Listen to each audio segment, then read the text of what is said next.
Opa, bom dia, boa tarde, boa noite, meus queridos alunos. Aqui quem fala é o professor Rafael. Estamos juntos para mais uma aula de Direito Empresarial. Um prazer estar com vocês novamente, ainda que seja à distância. Continuando, né? Nós tivemos aí algumas semanas, tivemos aí um feriado para vocês descansarem. Como é que passaram de feriado? Passaram bem? Espero que tenham passado legal. Estamos aí à véspera de voltar, né? Só estamos precisando de autorização do governador para a gente voltar para a aula. Então, vamos rezar para que o quanto antes a gente possa voltar a se encontrar lá na Faculdade de São Lucas, gente. Mas até lá, continuem se cuidando, continuem se protegendo. Espero que estejam todos bem, tá bom? E vamos dar seguimento, né? Na nossa aula passada, nós falamos sobre a dissolução da sociedade empresária, né? Nós vimos como é que funciona, como é que ela ocorre. Tá? Nós vamos entrar nessa aula e na próxima, nós vamos entrar nos processos de recuperação judicial e falência, respectivamente. Né? Essa nossa primeira aula é a aula de recuperação judicial, nossa próxima aula é a aula de falência. Dois temas muito bacanas. Tá? Então, eu espero que vocês gostem. Se tiverem alguma dúvida, lembrem-se de que eu sempre estarei online no chat no horário de aula. Tá? Ou então, se você preferir, você pode mandar também a sua dúvida pelo fórum. A gente vai fazer o possível para responder para você, tudo bem? Estamos juntos nessa e vamos superar, se Deus quiser. Espero que vocês também estejam estudando, estejam aproveitando a oportunidade para colocar os estudos em dia. Vamos em frente então, meus caros. Vamos falar de recuperação judicial. É o tema do dia. Tá? Tanto a recuperação judicial quanto a falência, meus caros, são regulados por essa lei, tá? A Lei 11.101 de 2005. Tá? Então, a lei 11.101 de 2005 substituiu a antiga lei, a chamada Lei de Falência e Concordata. Tá? Há muito tempo atrás, a recuperação judicial era chamada de concordata. Vocês já devem ter ouvido falar nessa expressão. Hoje, concordata não existe mais, tá? Não se fala mais em concordata, não está correto se falar em concordata. Tá? Hoje é falência e recuperação judicial. Tá? Então, a Lei 11.101 veio para substituir a lei anterior e hoje a que vale é essa. Tá? Gente, vamos começar falando o seguinte. A Lei 11.101, a Lei de Falência e Recuperação Judicial atual, se aplica a todo e qualquer tipo de instituição, a todo e qualquer tipo de sociedade empresária? Não, não. Tá? Então, de acordo com a própria lei, tudo, na verdade, essa aula de hoje, né, eu esmiucei para vocês, tá? Eu esmiucei a lei para vocês, então é o grande estudo da lei, só que eu fiz isso de uma forma que ficasse menos maçante para vocês, afinal vocês não são da área jurídica. Tá? Então, mas a lei diz o seguinte, ela não se aplica, então o procedimento de falência e recuperação judicial da Lei 11.101 não se aplica a empresas públicas nem sociedades de economia mista. Vocês lembram o que é uma empresa pública? Uma empresa pública, só para a gente lembrar, é uma pessoa jurídica, uma sociedade, tá? Em que os recursos que a constituem, o capital social dessa sociedade é 100%, é totalmente público. É totalmente público. Então, exemplo de empresa pública. Os exemplos mais característicos de empresas públicas são Caixa Econômica Federal e os Correios. Vocês têm aí duas empresas públicas. São as únicas? Claro que não. Naturalmente que não. Existem várias e várias outras. Diria que talvez sejam os principais exemplos. Tá?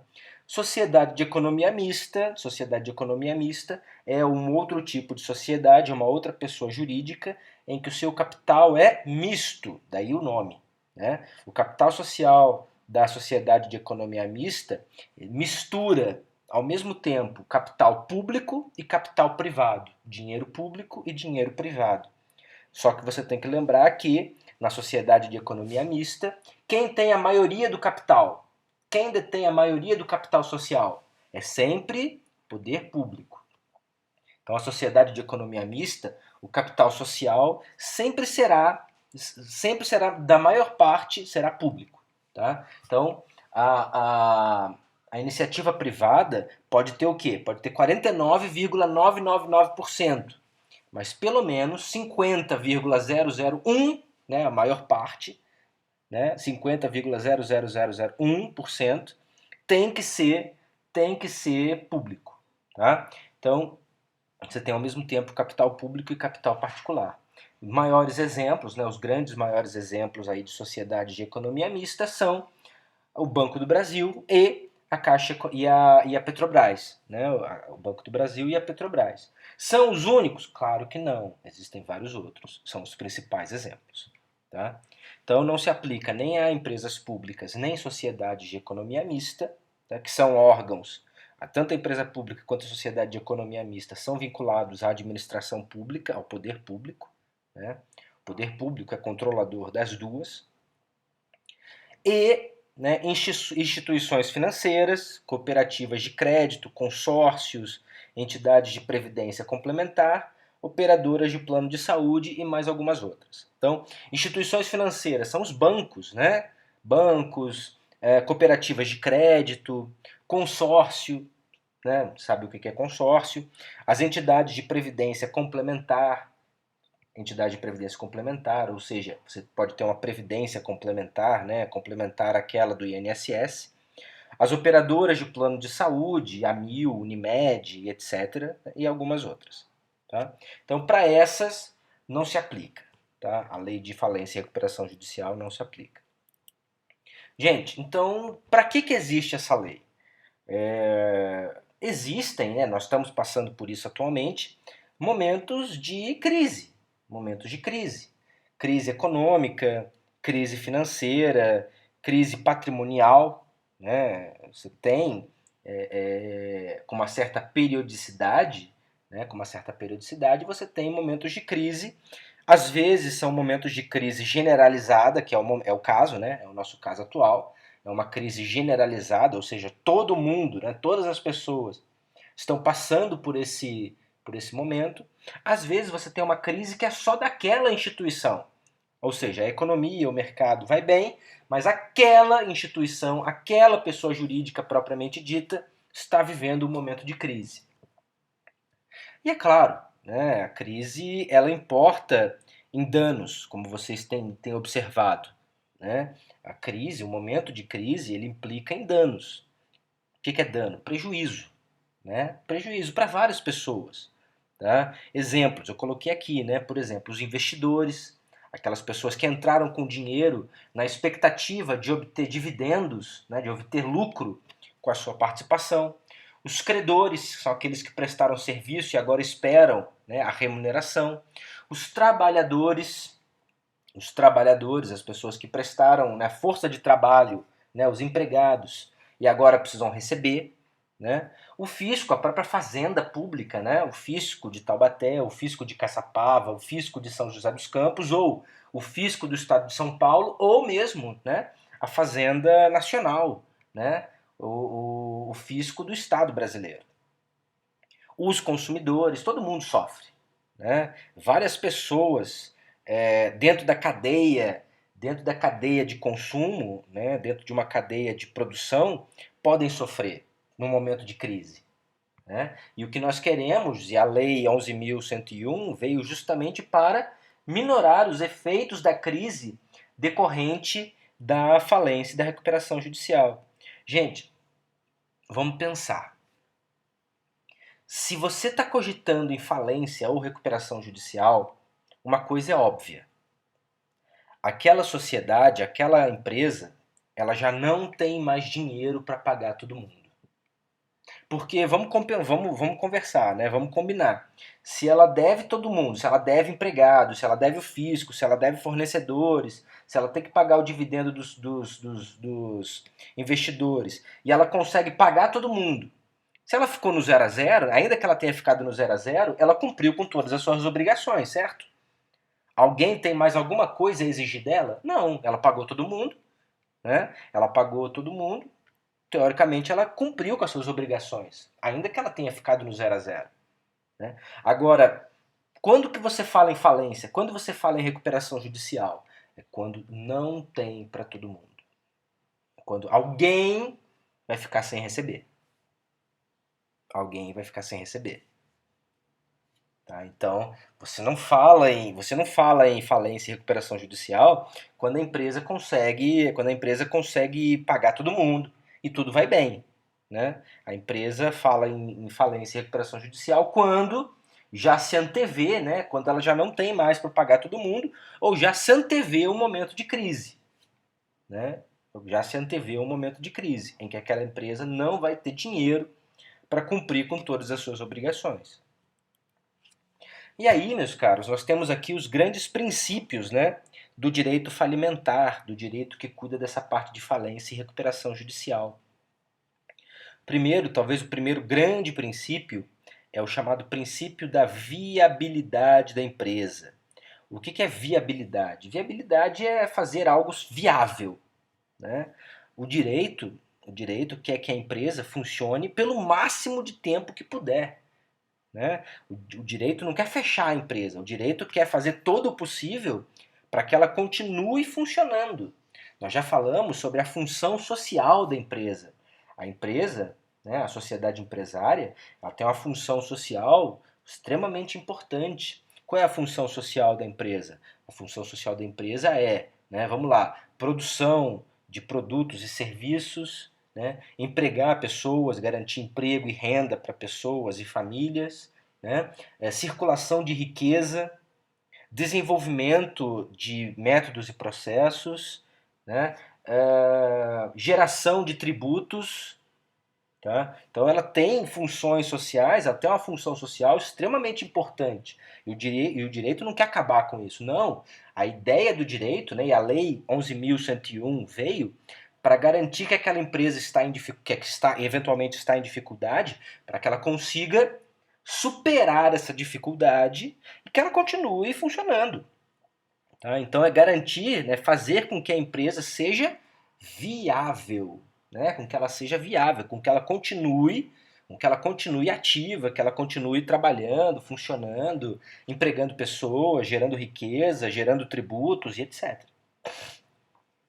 Segundo o grande princípio da lei de falência concordata, né, da lei de falência e recuperação judicial, é o princípio da possibilidade dos procedimentos, né?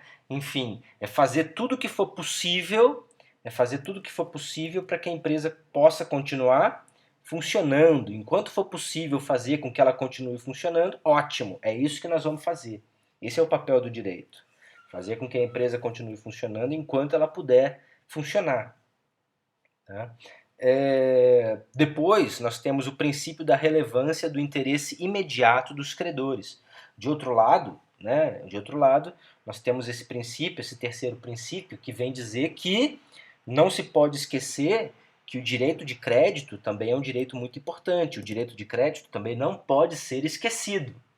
Então, é uma tarefa muito difícil pesar esses interesses. Manter a empresa funcionando, fazendo com que ela cumpra as suas obrigações, que ela cumpra e pague os seus credores, né? Trabalhadores, credores, o fisco, etc.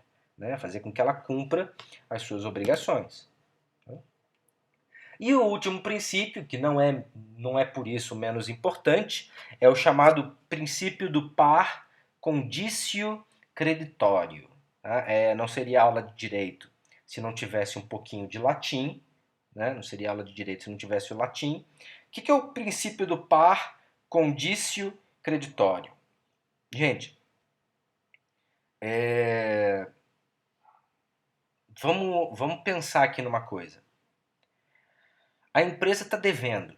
Vamos pegar uma empresa X e essa empresa X está devendo para bastante gente. Será que todos os credores são credores do mesmo tipo? Em outras palavras, será que todos os credores têm o mesmo tipo de crédito? Não necessariamente. né? Você tem credores que podem ser fornecedores. Você pode ter credores que sejam o próprio fisco, a fazenda pública. Você pode ter credores que são empregados e estão com salário por receber. Então, você tem credores com naturezas diferentes de crédito, créditos diferenciados entre si. E o princípio do par condício creditório quer dizer o seguinte: credores que têm o mesmo tipo de crédito, todos os credores que têm o mesmo tipo de crédito, crédito trabalhista, crédito tributário, crédito com garantia real, crédito quirografário, enfim, né? Credores com tipos de crédito diferentes, né? Todos aqueles credores que têm o mesmo tipo de crédito devem receber o mesmo tipo de tratamento. O mesmo tipo de tratamento. Então, credores que têm um tipo de crédito, por exemplo, trabalhista, todos os credores que possuem crédito trabalhista devem receber o mesmo tratamento. Depois, todos os credores que têm crédito de natureza tributária devem receber o mesmo tratamento. Todos os credores que têm crédito em garantia real devem receber o mesmo tratamento. Esse é o princípio do par condício creditório. Para que ele existe? Para fazer com que todos os credores naquele patamar recebam um tratamento igualitário, para que não seja possível privilegiar alguns credores em detrimento de outros. Em detrimento de outros. Tá? Vocês vão ver, né, como é que avança, né, como é que se avança os pagamentos na falência e na recuperação judicial. A Lei 11.101, ela prevê que os pagamentos vão sendo feitos por credores. Então, primeiro recebem os credores com garantia, com crédito de natureza tributária. Paga todo mundo. Paga todo mundo. Pagou todo mundo? Ótimo. Agora vamos para os próximos credores. Próxima natureza de crédito. Acabou esses? Agora vamos para os credores que têm outro tipo de crédito. Na verdade, os pagamentos eles são escalonados, né? Você não junta todo mundo e vai sair distribuindo dinheiro. Não. Você, na verdade, vai fazendo o pagamento de acordo com as categorias de credores. Tá? Nós vamos ver isso mais para frente. Tá? Então, só para vocês entenderem, né, mais ou menos um esqueminha da lei. A lei, nos artigos 47 a 69, ela fala da recuperação judicial comum, a recuperação judicial ordinária. Nos artigos 70 a 72, ela faz algumas pequenas alterações para falar da recuperação judicial especial, que serve para as micro e pequenas empresas, tá? Empresas de pequeno porte, microempresas e empresas de pequeno porte. Então, ela faz algumas alterações na recuperação judicial ordinária, são algumas poucas, tá? Muda algumas coisinhas para falar sobre a recuperação judicial das microempresas e empresas de pequeno porte. Depois temos a recuperação extrajudicial, ou seja, a recuperação que se faz fora do poder judiciário, por isso extrajudicial, que está lá nos artigos 161 a 167. E aí, né, a grande maior parte da lei, do artigo 75 ao artigo 170, você tem praticamente 100 artigos aí, falando só da falência. Falência é a nossa próxima aula. Tá? Então hoje nós vamos falar da recuperação judicial e da recuperação extrajudicial também um pouquinho. E aí, na próxima aula, a gente entra na falência. Tá bom? Gente, olha só, algumas questões importantes, tá? Muito importante a gente lembrar. A decretação da falência ou da recuperação judicial suspende a prescrição e suspende praticamente todas as ações e execuções contra aquela sociedade, tá? Contra aquela empresa e contra os sócios. Por até 180 dias. Então, quando o juiz decreta a falência, ou a recuperação judicial, né? Quando o juiz decreta a falência, ou para a nossa aula de hoje, quando o juiz decreta a recuperação judicial, essa decisão do juiz que decreta a falência ou que decreta a recuperação judicial suspende a prescrição. O que é a prescrição? Só para vocês entenderem. O que é a prescrição? Gente, eu tenho um crédito, tá? Eu tenho um crédito. Vamos supor que a Thalita assinou um cheque para mim, tá? Fez um cheque para mim no valor de R$ 100. Eu fui, depositei esse cheque e o cheque voltou sem fundos. Ah, Thalita, voltou sem fundos. Tá? E agora, o que eu faço? Eu tenho que cobrar, né? Eu tenho que executar o cheque. Né? Mas eu posso fazer isso quando eu quiser? Não, eu tenho prazo para fazer isso. Tá? Eu tenho prazo para fazer isso. Eu tenho prazo para executar esse cheque. Se eu não fizer isso, aí vocês já devem ter ouvido falar, né? Que o cheque caducou. Já deve ter ouvido falar. Ah, o cheque caducou. O que significa? Significa que a pessoa não cobrou o pagamento do cheque no tempo. Que tempo é esse? Esse tempo chama-se prescrição. Tá? Então, prescrição é o lapso de tempo, é o período de tempo que nós temos para exigir o pagamento de um débito. Tudo bem? Então, suspende esse prazo. Esse prazo não corre. Esse prazo não corre. Por quanto tempo? 180 dias. Tá? Então, o juiz, por meio de uma decisão que decreta ou a falência ou a recuperação judicial, suspende os prazos para cobrança de débitos por 180 dias. Ainda, o juiz manda suspender todas as ações, todas as execuções, tá? Todas as ações judiciais contra aquela empresa e contra os sócios também. As ações são suspensas por até 180 dias. Tá? A ação, seja ação de falência, seja ação judicial, vai tramitar no juízo, né, vai tramitar perante o juiz onde ela for requerida primeiro. Tá? Então, geralmente, quando uma empresa tem a sua falência ou sua recuperação judicial determinada pelo juiz, ela já está devendo para Deus e o mundo. Né? Então, tem várias ações, geralmente tem várias ações trabalhistas, ações de cobrança de credores, né? Podem ser fornecedores, ações da própria fazenda pública exigindo o pagamento de tributos não pagos, enfim. Já tem várias ações judiciais pipocando. Por quê? Porque ela já não tem dinheiro para pagar todo mundo. Então a falência e a recuperação judicial vai tramitar onde? Vai tramitar onde ela for solicitada primeiro. Onde ela for solicitada primeiro. Tá? Então, tem 10 ações. Vamos supor que tem 10 ações de cobrança. Tá? 10 ações de cobrança, de execução, enfim, 10. Onde que vai tramitar a falência ou a recuperação judicial? Onde ela for solicitada primeiro. Então, dentre esses 10 juízes, aquele que receber primeiro o pedido de falência ou de recuperação judicial, tá, vai ser o que vai tocar o processo. Tá? Então, quem vai tocar? O juiz que receber primeiro. O juiz que receber primeiro. Tá? O juiz pode mandar, né, durante a ação,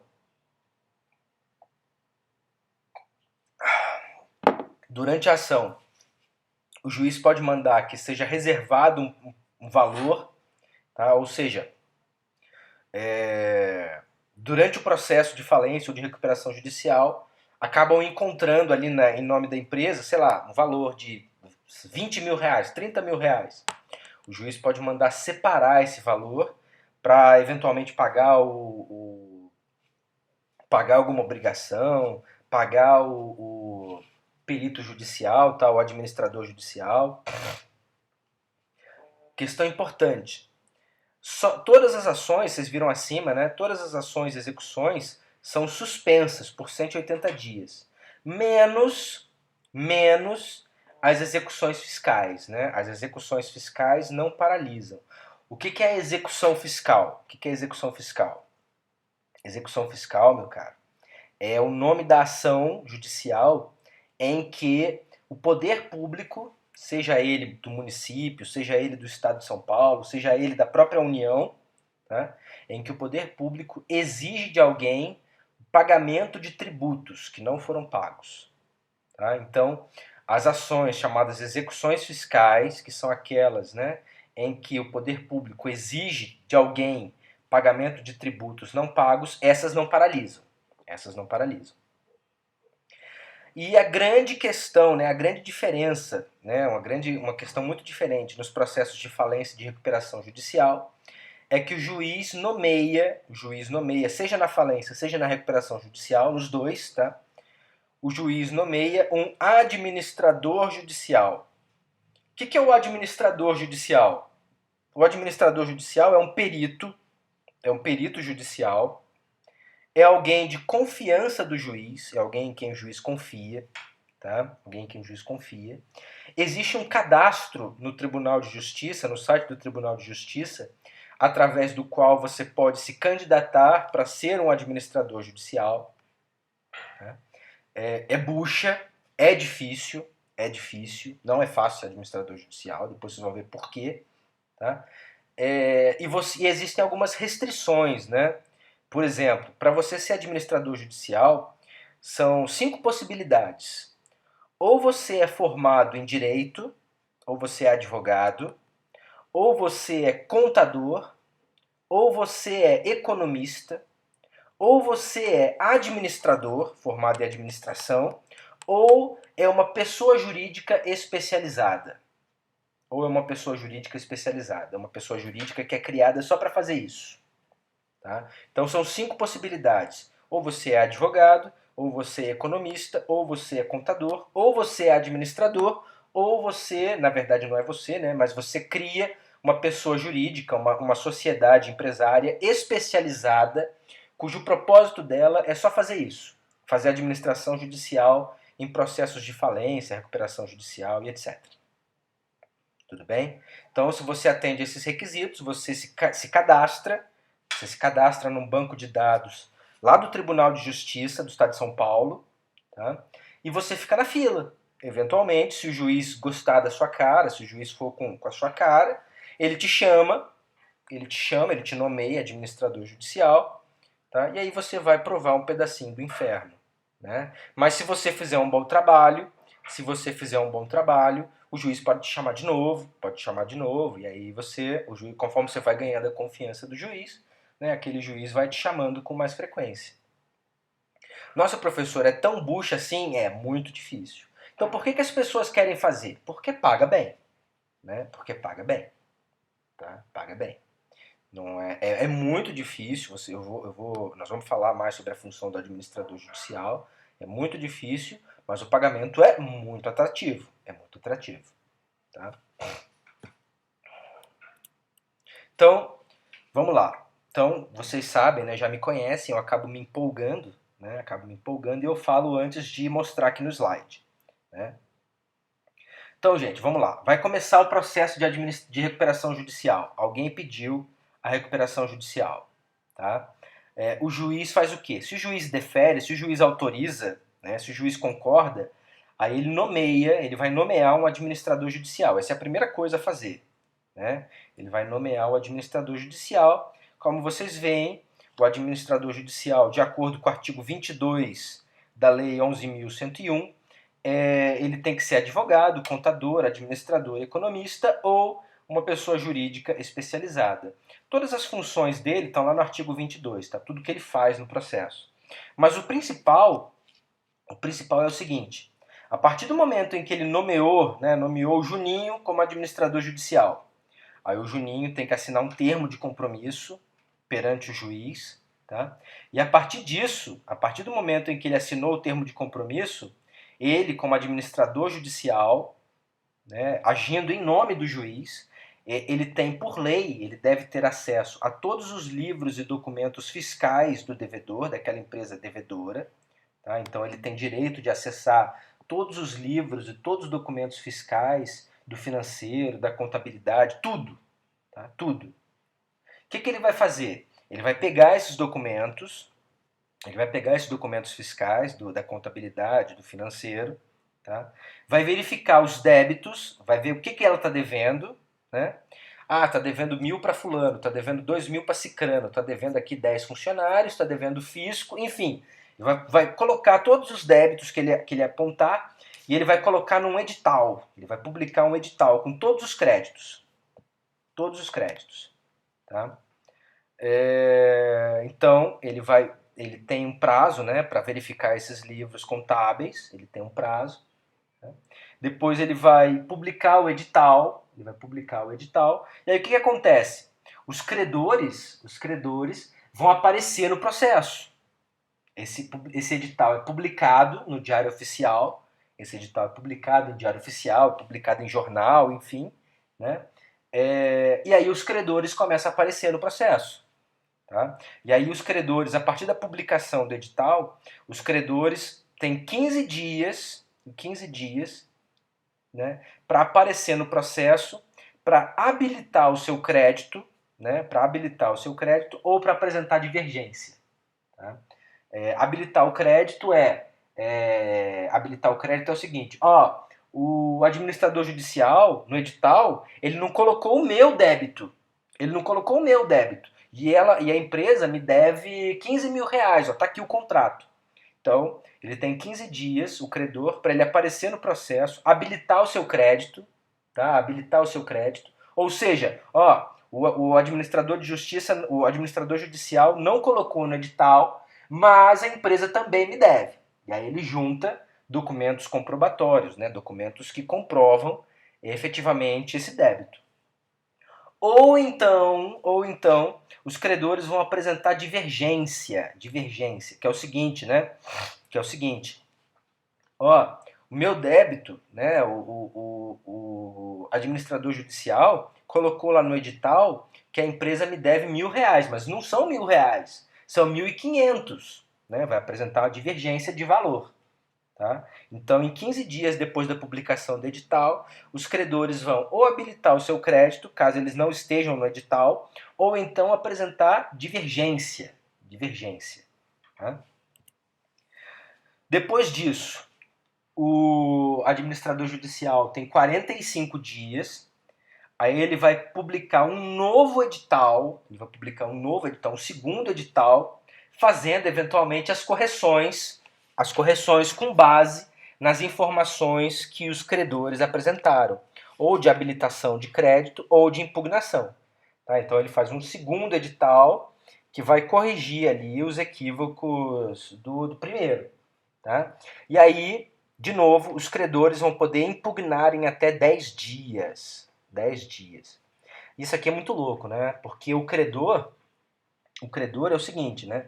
O credor ele vai impugnar o edital para dizer que ele tem mais. Então, não são 1.000 reais, são 1.500. E ele vai impugnar também os créditos dos outros credores para dizer que os outros têm menos. Tá? Por quê? Porque a empresa não tem para pagar para todo mundo. Tá? Então, os credores eles começam a brigar entre si. Né? Não, aquele fulano lá, não, para ele não é 15 mil reais. Para ele, ó, esse documento aqui, etc e tal. Não, para ele são 12 mil, não são 15. Então, os credores eles começam a brigar dentro do processo, né? Primeiro, para aumentar o seu próprio crédito, se for possível. E, de novo, se for possível, para diminuir o valor do crédito devido aos demais credores. Tá? É muito louco. Eu já participei de um processo de falência uma vez só. Tá? É guerra de foice.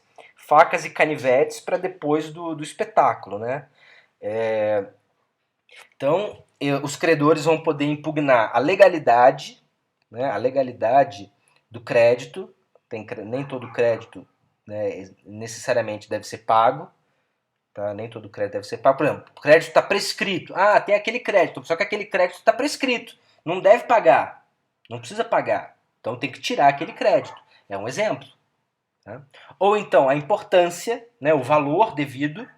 Né? Ou eu posso impugnar o meu para ter mais, né, do que está no edital. Ou então eu posso impugnar o dos meus adversários para dizer que eles têm menos. É claro que eu tenho que provar, né? Eles podem ainda impugnar a classificação do crédito. O que é a classificação do crédito? É a hierarquia entre os créditos. Né? Os créditos de hierarquia mais alta recebem primeiro, os créditos de hierarquia mais baixa recebem depois. Exemplo, os créditos trabalhistas são um dos primeiros a receber. Né? Os créditos trabalhistas são um dos primeiros a receber. Os créditos dos credores sem garantia real, por exemplo, são um dos últimos.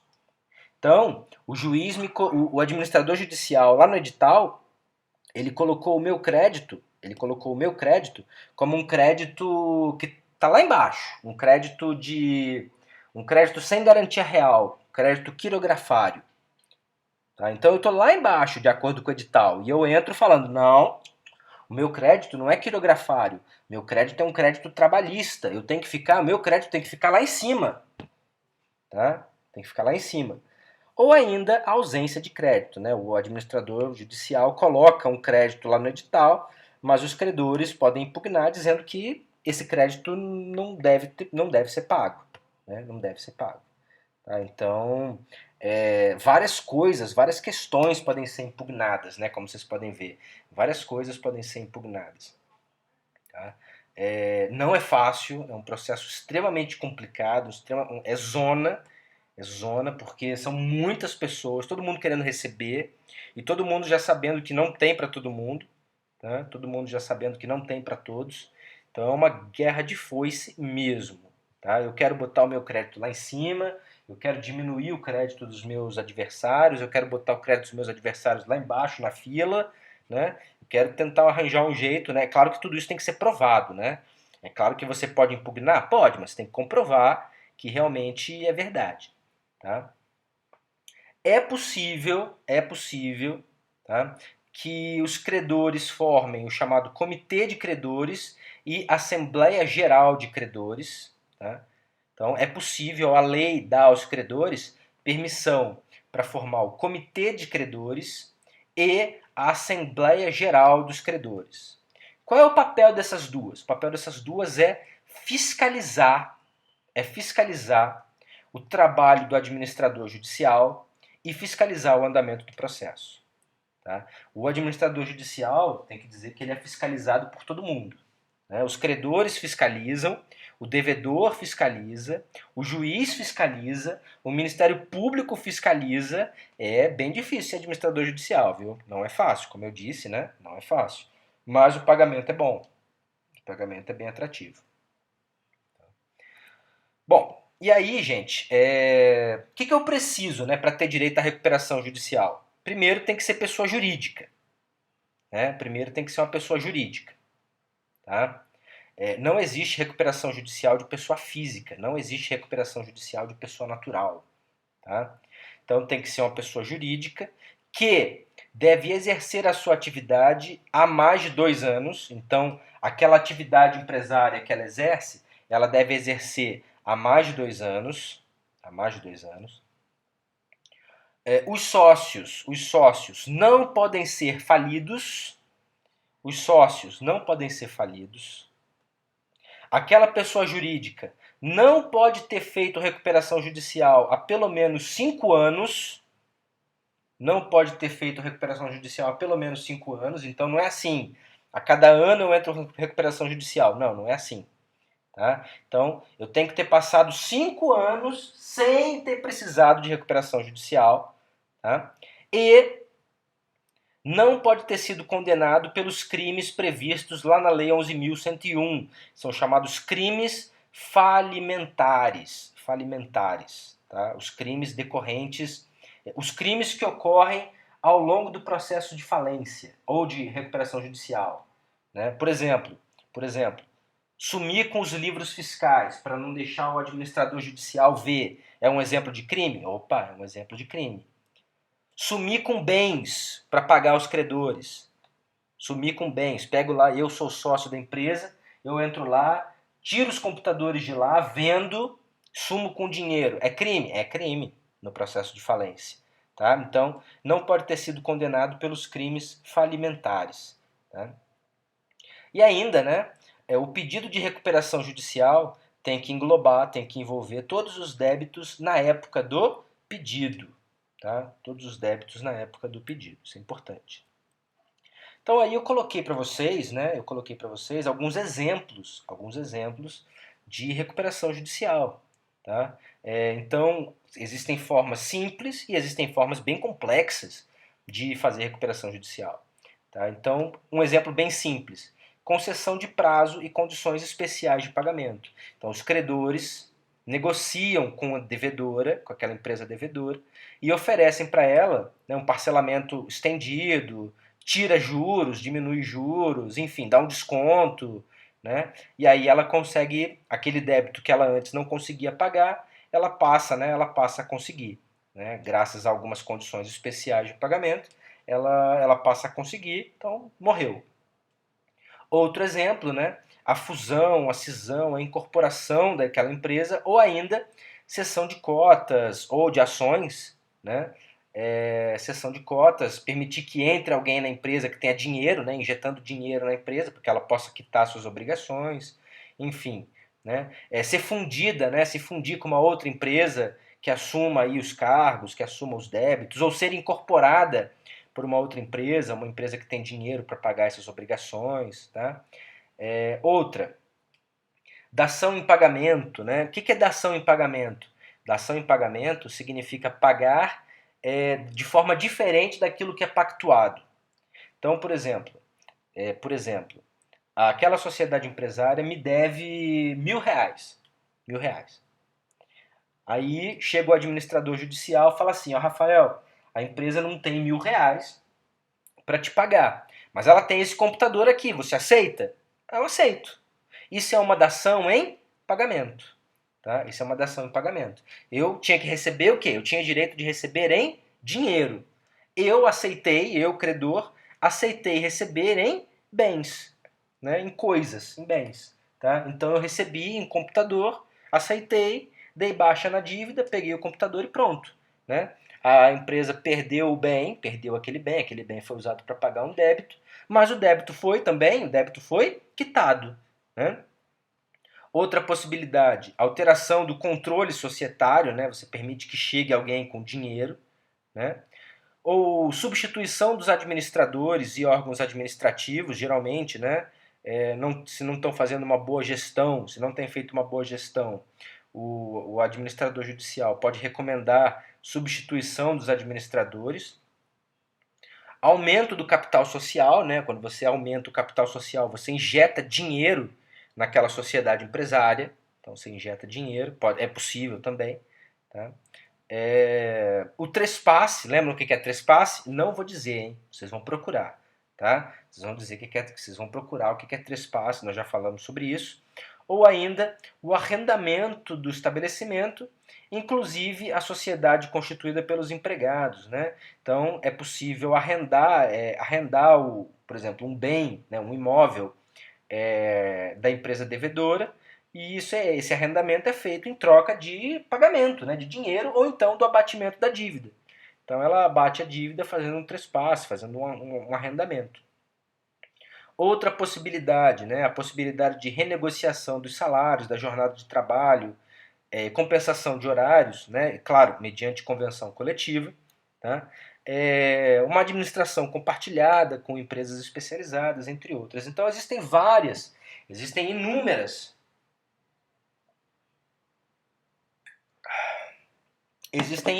maneiras, né, incontáveis maneiras de se realizar uma recuperação judicial.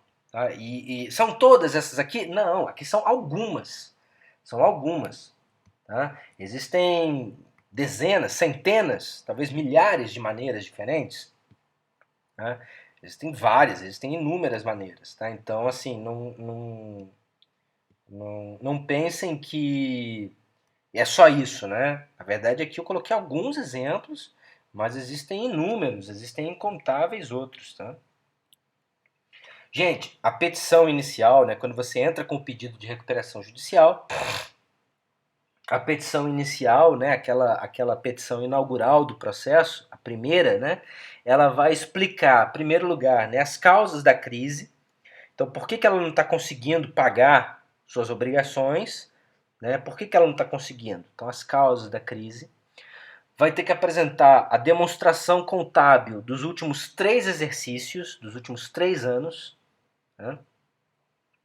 Ainda o balanço patrimonial, os resultados acumulados no período, tá? A demonstração dos resultados no exercício atual, então a demonstração dos resultados nesse exercício, como é que ela está, e ainda a projeção do fluxo de caixa, se a projeção tende a subir, tende a se manter estável, etc. Né? Indicar os credores, estabelecer a relação de todos os empregados da empresa, apresentar uma certidão de regularidade na junta comercial e ainda cópia da última alteração do contrato social, tá? Vai ter que conter bens particulares, né, a relação de bens particulares dos sócios e do administrador, quando esse não for sócio, tá? As certidões de protestos, geralmente, né, quando uma empresa sofre recuperação judicial, ela já tem alguns títulos protestados, tá? E ainda a certidões de objeto e pé. O que é certidão de objeto e pé? Certidão de objeto e pé é uma certidão que é expedida pelo Poder Judiciário. É uma certidão que narra tudo o que aconteceu, né, é na verdade um resumo de um processo judicial. Tá? Então, se aquela empresa tem, por exemplo, 3 ações, você tem que tirar 3 certidões de objeto e pé, uma para cada processo. E cada certidão vai ser um resumo, né? Vai ser um resumo de tudo que acontece naquele processo. Tá? Então, isso é certidão de objeto e pé. Tá? Em seguida, né, o juiz, né, depois disso, o juiz nomeia o administrador judicial, tá? Dispensa certidões negativas para o exercício da atividade. Geralmente, né, para uma empresa funcionar, para uma empresa contratar crédito, para uma empresa, enfim, continuar girando, ela precisa apresentar certidões negativas, né, certidão negativa de débitos municipais, de débitos estaduais, de débitos federais. O juiz dá uma decisão que dispensa essa necessidade. Tá? O juiz manda suspender todas as ações e execuções. Lembrem, com exceção das execuções fiscais, né, com exceção das execuções fiscais, o juiz manda, né, fazer com que o administrador judicial preste contas mensalmente.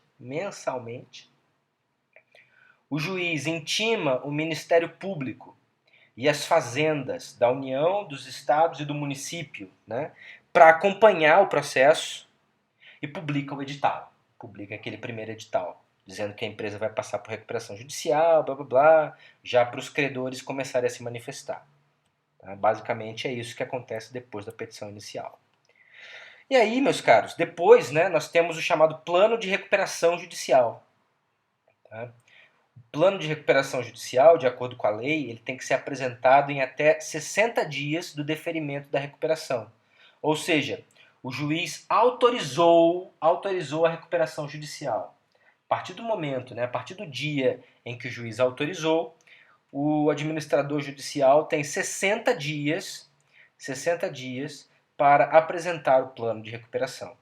Tá? O plano de recuperação judicial vai discriminar os meios de recuperação a serem utilizados, ou seja, o plano de recuperação judicial vai explicar que mecanismos serão usados, né, para recuperar a saúde da empresa, vai apresentar um laudo de viabilidade econômica, ou seja, vai provar que é possível, né? Então, vai usar a medida A. Então, tem que provar que a medida A é viável. Então, ele vai apresentar um laudo de viabilidade econômica de que aquela medida é viável, é possível. E de que, se ela for aplicada, vai funcionar. Tá? É o chamado laudo de viabilidade econômica. E ainda o laudo econômico-financeiro e avaliação dos bens do devedor. Tá? Então, vai ter um laudo econômico-financeiro discriminando, né, o débito, o tamanho do rombo da empresa, e todos os bens da empresa também serão avaliados pelo administrador judicial. Tá? Então, o plano de recuperação judicial basicamente é isso. Vai discriminar que mecanismos vão ser usados para sanar, né, para sanear a empresa, a comprovação de que esses mecanismos vão funcionar e ainda o tamanho do rombo e a avaliação, né, a valor dos bens do devedor. Tá? E aí, de novo, vai ser publicado outro edital para os credores se manifestarem. Tá? Então, o juiz vai expedir um edital dando 30 dias para os credores se manifestarem contrariamente àquele plano. Tá? No caso de objeção, né, caso os credores, a maioria dos credores, vote contra, o juiz vai convocar a Assembleia Geral de Credores. Vai convocar a Assembleia Geral de Credores, a reunião de todos os credores. O juiz e o próprio administrador judicial estarão presentes. Tá? Então, na Assembleia Geral de Credores, com a presença do juiz, com a presença do administrador judicial, vai ser ou aprovado o plano, tá? Ou aprovado o plano mediante a concordância do devedor, né? O plano é alterado, né? Altera-se o plano desde que com a concordância do devedor. Então, primeiro, aprova-se o plano. Segundo, altera-se o plano mediante concordância do devedor, ou ainda rejeita-se o plano. Tá? Então, aprovando o plano, né? Se rejeitar o plano, aí não tem jeito. Né? Se rejeitar o plano, o administrador judicial ou ele vai elaborar um outro, ou então vai para falência. Tá? Geralmente é o que acontece. Se o plano for rejeitado, se o plano de recuperação judicial for rejeitado, falência. Falência. Se o plano for aprovado, aí o devedor vai apresentar certidões negativas de débitos tributários, ou seja, a certidão negativa, né? A certidão que prova que ele não está devendo tributos. E apresentadas as certidões, apresentando as certidões, o juiz autoriza o início da recuperação judicial. O juiz autoriza o início da recuperação judicial. Tá? Então, durante a recuperação judicial,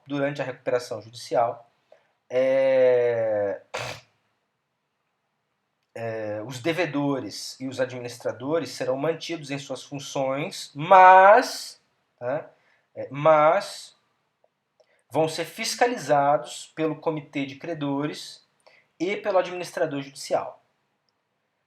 Eles ficam nas suas funções, salvo se eles vierem a ser condenados por crime na recuperação judicial ou em falência anteriores, crime contra o patrimônio, crime contra a economia popular ou contra a ordem econômica. Se tiver fortes indícios de que eles tenham praticado crime durante a recuperação judicial ou a falência, se eles agirem com dolo na simulação ou fraude a credores, se eles tiverem excesso nos seus gastos pessoais em relação à situação patrimonial, é aquilo, né? A empresa está devendo mundos e fundos. E o sócio? O sócio está viajando na Espanha. Né? Não faz sentido. Tá? Não faz sentido. As despesas injustificáveis por sua natureza ou pelo seu vulto, pelo seu tamanho, né? Se eles descapitalizarem a empresa injustificadamente, tirar recurso, né, da empresa, simular ou omitir créditos, negar prestar informações ao administrador judicial ou ao comitê de credores, nesses casos, a lei manda afastar. Nesses casos, a lei manda afastar os devedores e os administradores, os sócios. Quem vai tocar? Comitê de credores. Comitê de credores. Tá? Então, nessas situações, eles serão afastados das suas funções. Gente, concluídas todas as obrigações, tá? Então segue-se o plano. Né? Segue-se o plano. Importante, tá? O plano de recuperação judicial tem prazo para ser concluído, 2 anos. Então o juiz autorizou a recuperação judicial, tem 2 anos, o administrador judicial tem 2 anos para colocar a empresa de volta, colocar a empresa de pé mais uma vez. E se não conseguir? Falência. Falência. Tá? Falência. Então, são 2 anos, né? A recuperação judicial ela dura 2 anos, que é o tempo que a lei dá para se recuperar a saúde fiscal e a saúde financeira e econômica da empresa. Tá? Concluídas todas as obrigações, então acabou o plano, né? O juiz vai dar a sentença, extinguindo o processo de recuperação judicial. Vai mandar fazer o pagamento dos honorários do administrador judicial. É claro que ele recebe ao longo do processo, né? Ele não fica 2 anos sem receber. Tá? Ele recebe, mas geralmente fica um valor no final. Aí ele recebe a diferença no final. Tá? Então, o administrador recebe uma quantia ao longo do ano, ao longo do cumprimento do plano de recuperação judicial. Quando o plano acaba, aí ele recebe a diferença. Tá? O juiz manda o administrador judicial apresentar o seu relatório final no prazo de 15 dias. O que é o relatório final? Relatório final é um resumo de tudo que aconteceu nesse período, né, nesses 2 anos. Então o administrador judicial ele faz um resumo, né, faz um apanhado geral de tudo o que aconteceu nesse período, como é que foi, como é que não foi, se a recuperação foi a contento, se não foi, etc. Tá?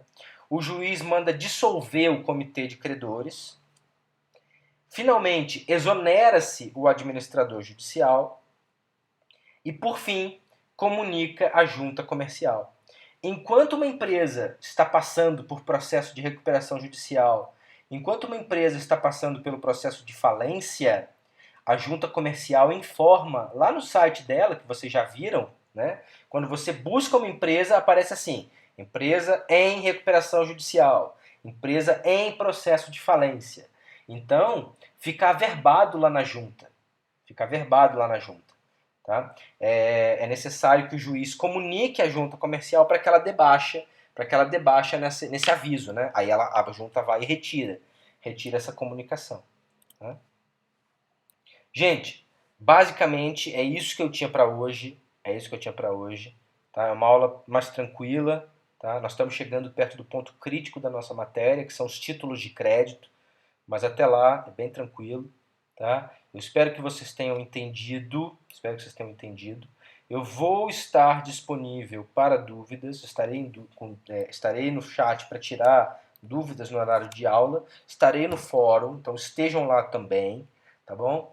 E eu espero que vocês tenham gostado. Espero que vocês tenham entendido.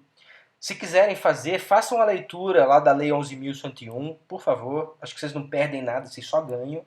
Tá? Vamos usar essa mesma lei na próxima aula para falar da falência. Então é a mesma lei. Tá? Então já pode até ler a lei inteirinha, tá? Se vocês quiserem. Tá? Eu acho que vai ajudar vocês. E basicamente é isso, meus caros. Eu espero que vocês tenham curtido. Espero que estejam todos bem. Continuem se cuidando. Um grande abraço para todos. E a gente se vê, tá bom? Até o horário de aula, eu estarei online no chat com vocês. Tchau, tchau.